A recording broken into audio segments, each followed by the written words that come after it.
And so I picked 5 people and I asked if they would meet me for a cup of coffee or grab lunch. And I don't drink coffee. So it was not about the consumption. It was about, are you willing to meet with me? Because I've made this crazy, stupid decision to quit my very comfortable job. What do you think? Interestingly, 4 of the 5 people said, brilliant idea to quit your job. You should have thought of this years ago. Now run fast and figure out what you're meant to do. One person told me I was out of my mind, and there was some expletive thrown in there. My husband, that was a different conversation. He finally was like, you know what, this is a surprise. I didn't expect this. He was not happy with me. He thought I'd been brainwashed at that conference in Chicago. In a corporate world where all employees have great leaders with no egos that create fun cultures where people can do their best work, the employees and companies thrive while doing great things for the customers, themselves, and each other. Well, we know that rarely happens. I'm Jeff Palacio. I have been a leader for over 40 years for every t-shirt size company, from small 16 employees to extra large over 1 million. Please join me while I interview outstanding leaders that will share stories of great leadership and not so great. It will help you become a better leader while poking fun about all the crazy shit that happens in corporate America. Hi, I'm Joe Deshawn, and welcome to the Corporate Couch with Jeff Palacio. Today, Jeff is interviewing Alana Muller. Alana is an entrepreneurial executive leader whose primary focus is to connect, inspire, and empower community. She is the former president of Kauffman Fast Track, a division of Ewing Marion Kauffman Foundation, a global provider of training to aspiring and established entrepreneurs, providing them the tools, resources, and networks to start and grow successful businesses. Additionally, Alana spent a number of years as an executive with Sprint Corporation, serving in a variety of general management roles, including marketing, talent management, corporate strategy, and wireless data product marketing. Today, Alana is founder and CEO of Coffee Lunch Coffee, where she is a networking speaker, strategist, workshop facilitator, coach, and an international best-selling author of the book Coffee Lunch Coffee, A Practical Field Guide for Master Networking, the anthology Growth, Deconstructing GRIT Collection, and a blog at coffeelunchcoffee.com. She has been a contributor to Forbes.com, The Huffington Post, and CNBC, and twice was a featured speaker at TEDx Overland Park. Let's listen as Jeff talks to Alana. Alana, welcome to the podcast. Thanks, Jeff. I'm delighted to be here. Oh, you're one of my favorite people in the whole world. You're one of my favorite people in the whole world, so this is a treat. Exciting. Well, thank you for being a part of today's episode. Yeah, I always like to start out with a kind of a fun question. So, we've been about 3 years into the pandemic, and now we're all used to Zoom meetings and calls. What's the craziest attire you've seen anyone wear during a Zoom call? The craziest attire? Well, I you know what? It's sort of the opposite of attire. I was on a Zoom call, a professional Zoom call. And, one of the things that I still think is funny is that people are still doing Zoom from their bedrooms. They haven't figured out either how to put up a fake screen, which I don't really love. So I get that. Or just find someplace else in their room, in their house, to host their Zoom calls. So I was on a professional Zoom, and this guy, we're having a very serious conversation, and his wife decides that it's time to take a shower. And so honestly, it was one of those things where it was all happening in slow motion, and I'm seeing myself go to take off all the video or to just end the call. And he must have realized it, because he grabbed his monitor and he moved it aside. So we were all saved from having to see that. So I would say it was sort of the opposite of attire was the craziest thing that's happened. So it was still PG rated, not an R. An R rated. Yeah, it was one of those situations where it had potential to be very not PG and really not very pleasant. So anyway, that was the funniest thing, and I still cringe at that. So now you've made me curious. You said the attire for a professional Zoom call. So what's the attire or lack of attire for an unprofessional? Oh, I don't know. I just all I meant by that is it was like a business meeting. And this guy's wife is in the background flashing us all. That's funny. Yeah, I've seen clips of people like, in their underwear and all that, but that's just stuff that was going around the internet. Oh yeah. I mean, I saw that stuff. Or, I remember the guy who was broadcasting, and he was in a suit, or at least a sport jacket and button down, and he was wearing boxer shorts. That was very funny. Yes. Yeah, he was like CNN or something. Yeah. Oh yeah. Or some, or maybe, yeah, that's funny. I did see somebody show up. I suspect that they had just been exercising, and so they showed up in a towel. So I don't know. I don't know why people think that's okay. It's not. Wait, a towel and no shirt? Correct. Wow. But like the towel over the shoulders. Oh, wow. That's interesting.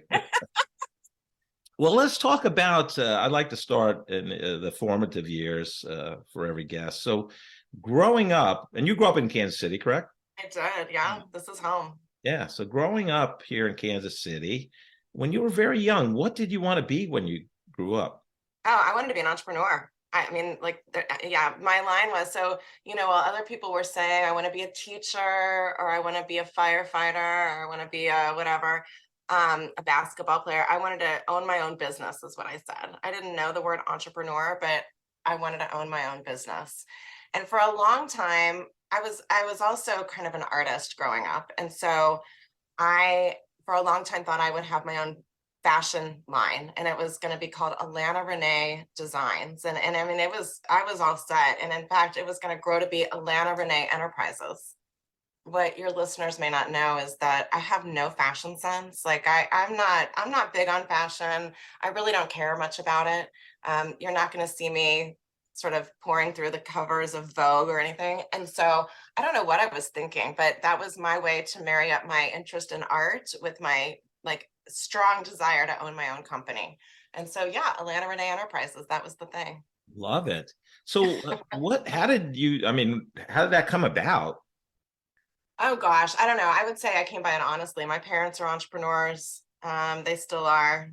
They were always doing some business, doing something. And when I was very young, my parents owned a racquetball club. And that was before it was like a big, like the huge fitness centers. This was a 10-court racquetball club.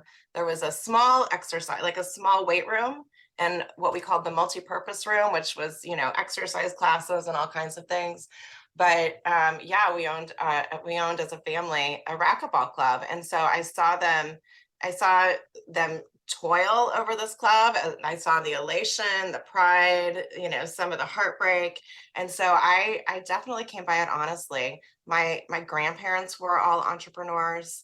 And, some of that was out of necessity because they came to this country with nothing. And so, it's definitely one of those things that I think is handed down through families. And what's interesting about it is that despite the fact that my parents were entrepreneurs, that I always said I wanted to own my own business, one of the things that I remember my parents really encouraged me to do is that once I graduated from high school, went to college, that they hoped that I would graduate college and get a job with a very large company that I could then stay there for the rest of my career, and that I would basically grow up with that company. And so, like, very counter to what they did, which is sort of interesting. They, from time to time, they had what I would call jobs, but for the better parts of both of their careers, they were entrepreneurs. So it's not that surprising that was what was in my mind and on my heart. And, my first job out of college, I was an investment banker in New York City. And honestly, I loved it. I thought nothing was better. It was so much fun. I got to travel the entire world. So fun. But, after I got that out of my system, I went to business school, and a big focus of the school was entrepreneurship once again. In fact, when I went to business school, I was granted a fellowship for women in entrepreneurship. And I thought that they had made a mistake granting it to me because I'd never owned a business before. And so, it's funny if I go backwards down the trail of the journey, everything had to do with entrepreneurship. And yet I didn't really know that word. I didn't understand how I would get there. And honestly, when I did finally launch my own business, I didn't have a specific idea. I wasn't exactly it wasn't something that I longed to do my whole life. It was not Alana Renee Enterprises. And so it's just funny that, of course, this is where I ended up, but it wasn't the path that I expected. You said you had you like the arts kind of growing up. Yeah. You wanted to build a fashion empire, which is phenomenal that you knew that at a young age. But then you go to Smith College, Yeah, very prestigious university, but you're a math major. So how did you kind of, you're talking about arts and fashion, and then you go to math. Yeah. Okay. So, it's funny. I love that you brought that up because the math degree is it's a big part of my identity because, and here's in sort of one of those full disclosure moments. When I was in high school, and I went to Shawnee Mission South High School, and I was a good student. I mean, academics were really, really important in my family. And I took, I don't even know what it was called, honors calculus. And honestly, I have no idea what the teacher was trying to even convey. He was the worst teacher. Nobody understood anything. Honestly, we sort of banded together as a group of students, and from the teacher's perspective, he would have called it cheating, but we essentially taught each other what we were trying to do. And so honestly, it was such a bad experience with math. I left high school saying I would never take another math class as long as I lived. And what's funny about it is that one of the reasons I selected Smith was, I was grateful to get in, but there was no core curriculum. There were no requirements. You basically built your own curriculum. I also went to college without knowing what major I would have. I mean, I was undeclared. In fact, I was undeclared until second semester sophomore year because I had no idea what I wanted to major in. And again, I thought I'm not going to ever take math again. But as I was going through the course catalog at the end of my freshman year, I was going through the course catalog to select classes for my first semester sophomore year. And this class kind of caught my eye, and it was some weird math class. And I was like, I don't know, maybe I'll just try it. And so I take this class, and Professor Michael Albertson walks in, and he was sort of the quintessential nutty professor. I mean, he walks in, his hair was kind of fuzzy. He was wearing, of course, a blazer with patches on the elbows, very disheveled looking, nothing really matched. And he was kind of crazy. And so I go to a couple weeks of the class, and it's okay. I'm not really thinking much about it. But the second Friday of the semester, he walks in with a stack of papers, and he hands a packet to each one of the students. And he was like, okay, this is the first test of the semester. You've got the whole weekend to do it. See you on Monday. And he left the room. And so we all just sort of looked at each other and it was sort of, what do we do now? So we all left and went back to our houses, and I started working on my test. It was a 7-question math test. And I worked on it all day and all night. And I don't know, by 10 o'clock that night, I didn't even know one of the answers, not one. And it was clearly open book. It was pre-internet. So, it wasn't like you couldn't have put it into Chat GPT then, right? So nobody was going to tell you what the answer was. You had to figure it out on your own using whatever tools or resources you had, including the book. And honestly, I had no idea, not even one question. So I went to bed crying. And I woke up Saturday morning and I knew the answers. And I know that sounds fake and ridiculous and silly, but I guess it marinated in my brain. And I decided they were complicated math problems. So I typed my answers, and this was word processor days. This was not the kind of, we didn't have the tools that we have today. And on Monday morning, I handed in my test and I got an A on that test. But Michael asked me he said, can you stay? I'd like to talk with you after class. And I was like, oh gosh, what did I do wrong? And he said, I want to know why you typed your answers. Nobody has ever typed the answers to a test before, ever. And I said, well, it was so complicated and my paper was so messy. I thought that it would help to clarify my thinking. And I don't know what it was about that. He just got the biggest chuckle. He started laughing, and that was it. We became very close friends. And I mean, and to like share my ultimate nerddom, not only did I declare my math major after that class, but I became the student chair of the department.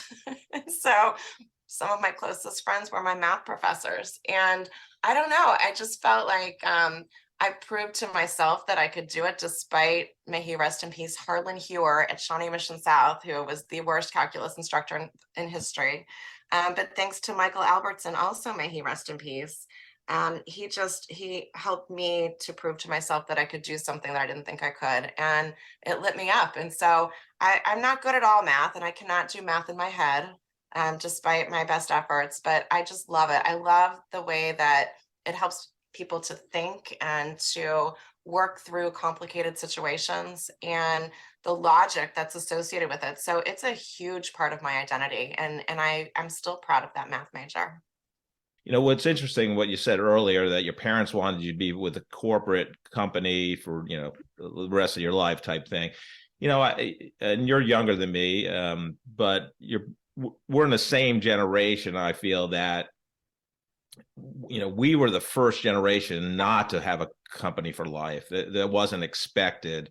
The people that, you know, when you joined Chemical, you were people at Chemical that was 20, 25 years, 30 years at Chemical. Yes. Same thing when I worked at AT&T. So we were really the first generation to know that we're not going to work for the same company and get the gold watch and have the nice cake at the retirement party. So right. What led you to Chemical Bank?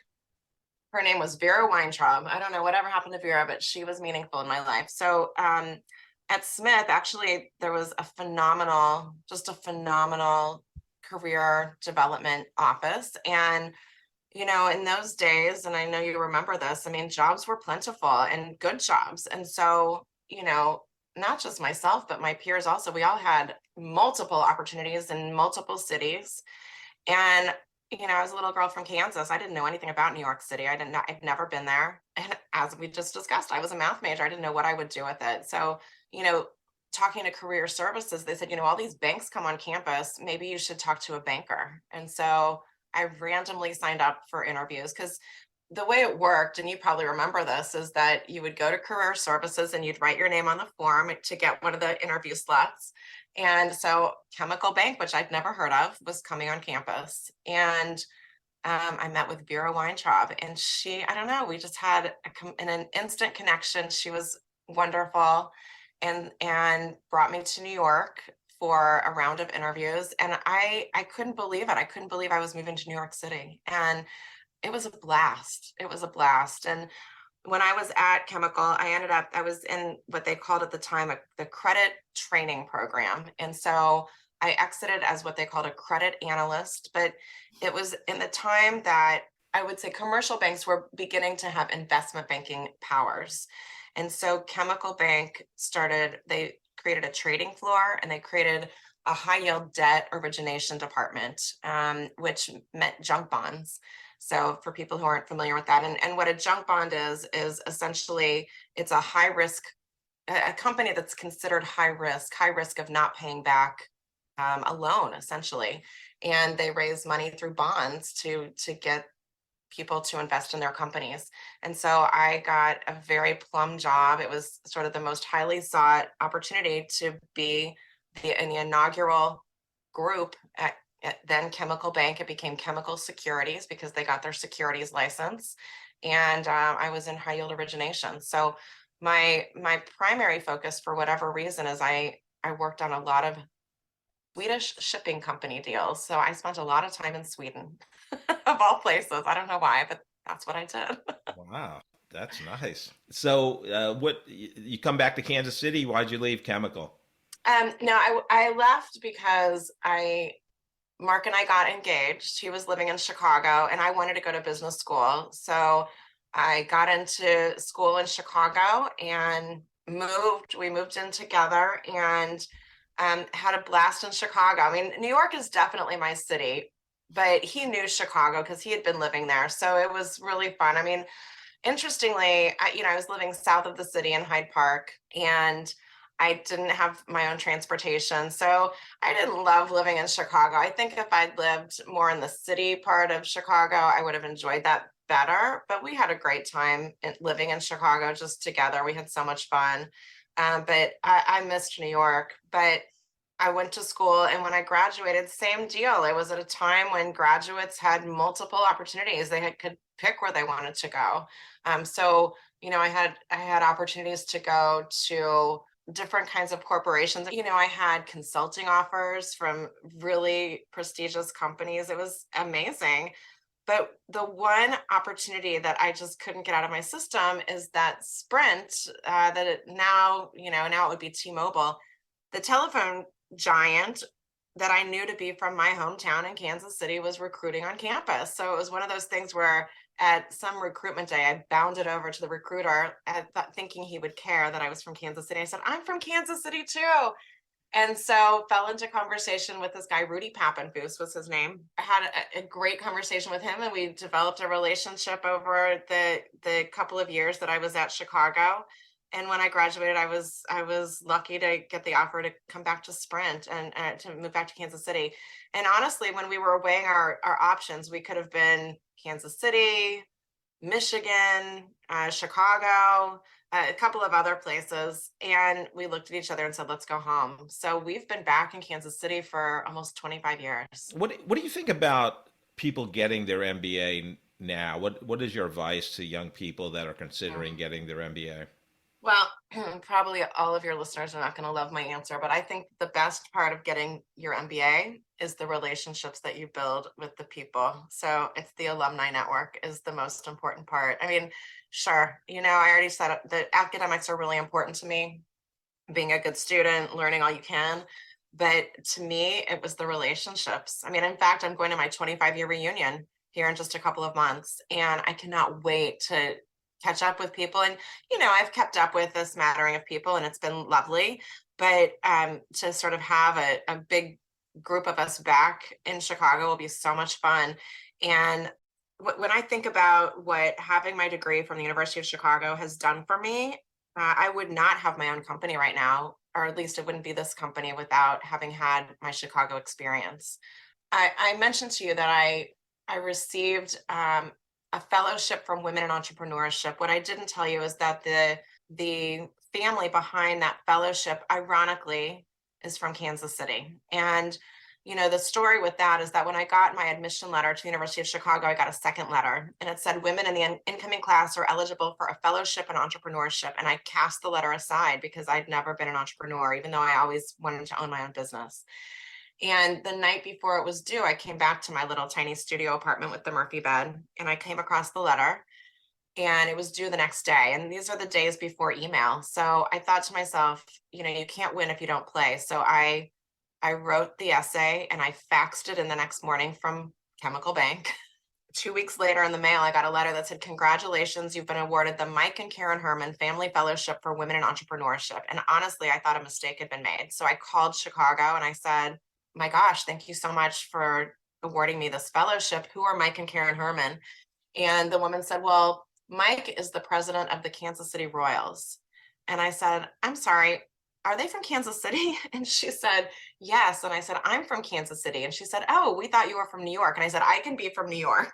And she said, no, it doesn't that matter. Disqualifies me. Yes, I'm from New York. I can imagine like somebody saying, stop talking, Alana, like just stop talking. So I said, oh my gosh, can I have their contact information? And I reached out to them. And so the next time I was in Kansas City, they had me over for tea. And honestly, they have become my guardian angels. And they host a reunion for all the women who have ever received their fellowships back at the University of Chicago every year. And honestly, I was the second person to get it. So our reunions used to be very tiny. Now there are many, many women who are come back to the reunion. Honestly, in 2007, I was working at Sprint, but I always try to make it back for that reunion. And the way I go is I fly to Chicago in the morning, I go to the meeting, the reunion meeting, catch up with everybody, and I fly back that night. And so in 2007, I went to the reunion at the downtown Gleacher Center for the University of Chicago. And there were two speakers that year. One was a woman named Daphne Mazarakis, who I'd gone to business school with. And like me, Daphne finished her MBA, went to work for a big company. She went to work for Kraft Foods. She was the brand manager of cottage cheese, very sexy title. And she learned everything that there was to know about the dairy business. And so she quit her job because we all said we wanted to be entrepreneurs. She was the only one among us who was doing it. She left Kraft to start her own yogurt company. And I was blown away. I was blown away. And the second speaker was a woman from Kansas City who I'd never met before. Her name was Lisa Mitchell, and she at the time was the vice president of innovation for the Ewing Marion Kauffman Foundation. And her talk was about networks. And she said, if you leverage the relationships in your lives, not only can you expand economies, but you can improve human welfare. And I thought, oh my gosh, my mind is now blown. I'd been at Sprint, by the way, and I loved my job at Sprint. I'd been at Sprint for 10 years. My title, if you thought Daphne's title was sexy, my title was I was the director of entertainment. And so if basically if the product had to do with movies, music, television, games, sports on a phone, that was my product line. So it was very cool. I loved it. I thought it was so much fun. But listening to Lisa and Daphne talk, I flew back from Chicago to Kansas City that night, and I woke up my poor sleeping husband to announce that I was going to quit my job because it was just time to go be an entrepreneur. And so the truth is, it still took me a long time to actually become an entrepreneur, but it was a University of Chicago experience. So it led all the way back, it led all the way back to that Chicago MBA experience, but it was about relationships. It was less about what I learned and much more about the interactions that I'd had with people from, different backgrounds, different parts of that Chicago experience. So that was a very long-winded version of why get an MBA, but you get it for the relationship building, in my opinion. I was going to ask you if you were a good student, but you've already said it several times, and it's I no was a surprise. serious nerd, Jeff. Oh my gosh. It's no surprise to me. We'll get back to, again, starting your entrepreneur career. In your Sprint experience, what were some of the great leaders you worked for that you learned from? I mean, the very first one I have to mention is Sandy Price. So for anybody who doesn't know Sandy, she was the senior most woman. She led HR, and she hired me to the company because at the time she was the she had this what she called an executive development program called the Staff Associate Program. And it was amazing. What it did is it allowed candidates who were part of the program to rotate from job to job once a year to experience different aspects of the business. And so I got to experience parts of a corporation that I didn't even know were available. And really, that became kind of part of the culture of my Sprint experience, was to kind of move around from position to position. So frankly, in 10 years, I had like 10 different jobs. And so Sandy, I mean, she was just remarkable, just a remarkable leader. So I feel very fortunate to have interacted with her. Janine Strandyard, who was the top financial person, she was my mentor through that program and a friend today. And again, seeing these incredible female leaders with so much confidence and poise was just really meaningful for me, because I'd been an investment banker. So but the thing is, I went to a women's college, so I had I didn't feel intimidated by boys or men. That was not it. But to see women really excelling in all the different aspects of career and professional life was just reassuring and exciting to me. So I would say those two for starters. Another phenomenal leader was Len Lauer, who has since passed away. He was at one point, he was the COO of the company.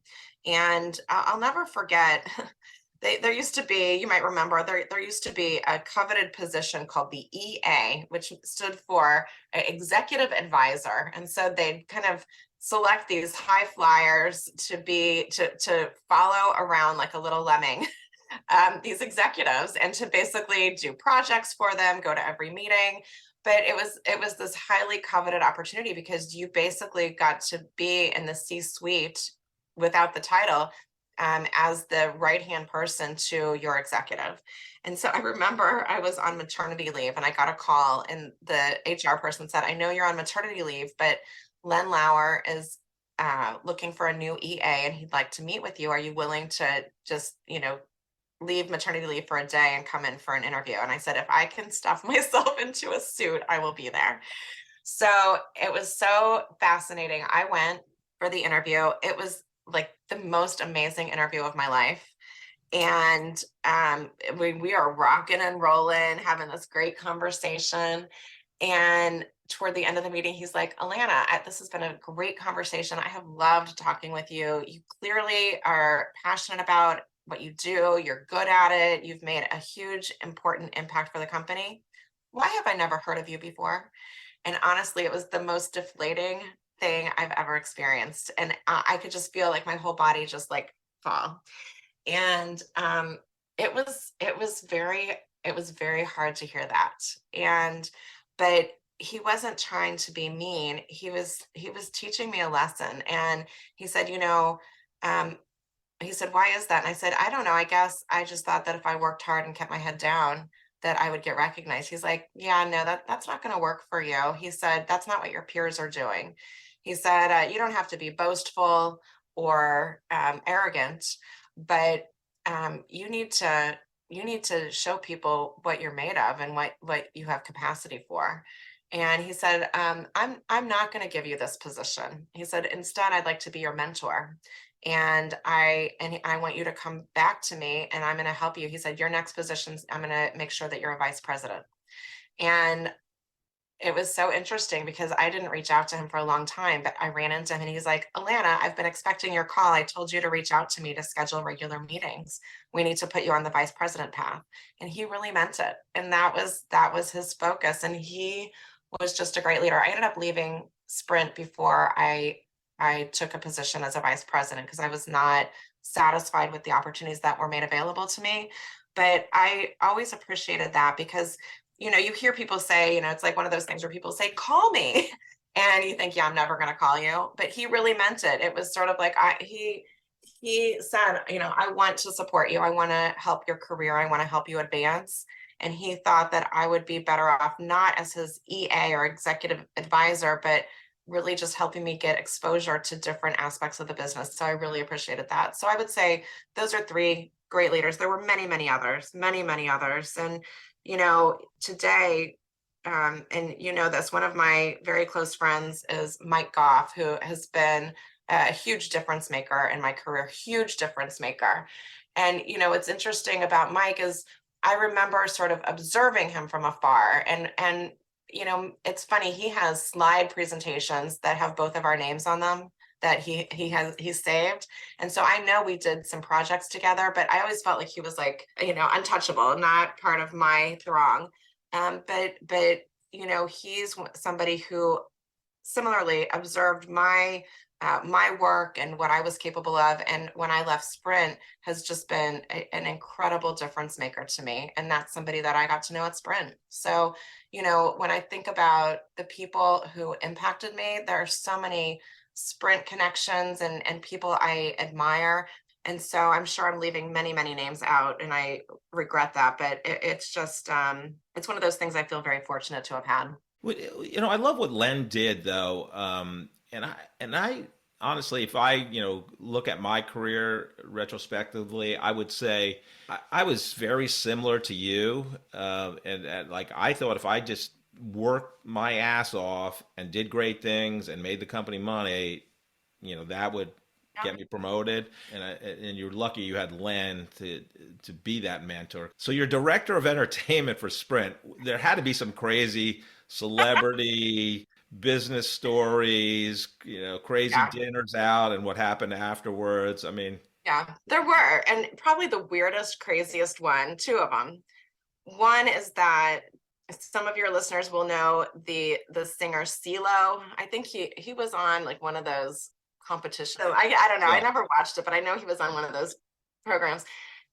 Okay, so we were launching a new phone. It was specifically a music phone, is what we were calling it. It was this little gold brick. It was not attractive, but it was being marketed as a music device specifically. And these are the days before the iPhone, if anybody can imagine such a thing, that Sprint was actually the first US carrier to have data services on a mobile device, and which was a humongous feat. And I don't think that Sprint got enough credit for that, because it was a really important thing. And for me, what I really loved most about that entertainment opportunity is that those were the days of Napster. People were essentially stealing the product, okay, and not even realizing that they were doing it. I don't think there was a lot of malicious intent, but it was, hey, if I could get my favorite songs for free, why not? If I can download them to my little music player, why wouldn't I do that? Because there were those MP3 players. I mean, it was a different day. You couldn't just dial up a song on demand. And so I think that what the mobile industry did for the music industry was to basically save that industry, because it gave people a way to legally purchase and listen to their favorite songs in a way that was not unaffordable, but it also allowed the artists to make money. So I feel really proud to have been part of that. But we're getting ready to launch this music phone. And so we hosted a celebrity, I don't know what to call it, even a party, a launch party in Los Angeles at this crazy mansion. And all these, I think they used to call them tastemakers or influencers, what is what we would call them today. We invited all these crazy people, and there were Kardashians then. I didn't even know what a Kardashian was. I'd never heard that expression. So there were Kardashians there, and I think Paris Hilton was there, but our performer was CeeLo, and so he gave a private concert.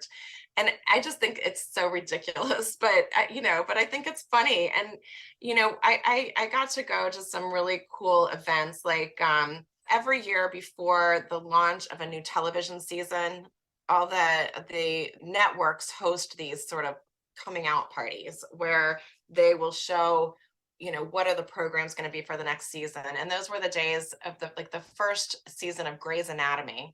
And we created a relationship with ABC and Disney to show full-length television programs and movies on our phones, which again, nobody had ever heard of such a thing. So I know it sounds ridiculous now, but those were early days, very innovative. And we had this relationship. So I got to go to this launch opportunity with ABC networks. And so the whole cast of Grey's Anatomy was there, and then they had a spin-off Private Practice. So it was really cool, and it was one of those things where you sort of feel like an imposter, but it was fun to get to witness some of that stuff, and to meet people that you otherwise wouldn't have gotten to meet. There's a guy who he was actually the chairman of the board of NPR, National Public Radio. His name's Jarl Moan, and he was on the board of one of our business partners, Moby TV, which helped us to put television on a phone. And he hosted a party one time at his mansion. He had a room in his house that was like a screening room, but the roof retracted so you could look at the stars. I mean, it's one of those things where you think only in the movies, and until you're sitting there in Los Angeles and you see all this crazy stuff going on. So, just funny things that happened that I think now are so ridiculous, but it was funny to experience them. That concludes part 1 of Jeff's conversation with Alana Muller. Be sure to listen to part 2, where Alana continues to discuss her journey into the world of networking, coaching, and how to help others here on the Corporate Couch.